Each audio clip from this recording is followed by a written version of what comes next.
إن لما يصير سميان وحلا وحي يشيسين هرب جري إن حقا كنا كان شيئا نوي وريك كسب فتحي إن لا فروه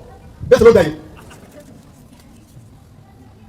وحي رمان يري إن يحوجيان أما كشغي حوجينته وفي نهاية دقالها وحي رمان يري إن أي كشغيان أو يحوجيان مشاهد بهنت فالوضع بس وحي رمان يري شرف markii aan arkay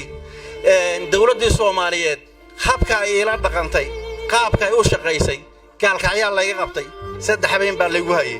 si fool xun oo ihaana ah la ila dhaqmay waa laga soo qaaday muqdisho la keenay waxa la ila dhaqmay si fool xun oo ihaana ah la ila dhaqday markii aan arkay iyadoo intii galay gardo duubay oo indhaha la iga xidhay anoo cagacad oo qaawan lagu wareejiyay ciidanka Itoobiya waxay ahayd arrin aad iyo aad iga cadhaysiisay aadna iga naxisay waxay ahayd arrinta aniga i gaadhay ma ahayn arrin aniga kaliya ugu dhacday waxay ahayd fariin iyo message loo qaybiyay qof kasta oo Soomaaliyana gaadhay sidaad uga dagaaleen waxay difaacday qof kasta oo muwaadina oo Soomaaliya ee runtii arrintaas u difaacday xaq baad u lahaydeen inaad isdifaacdaan xaq baad u lahaydeen inaad qof kasta oo Soomaaliya difaacdaan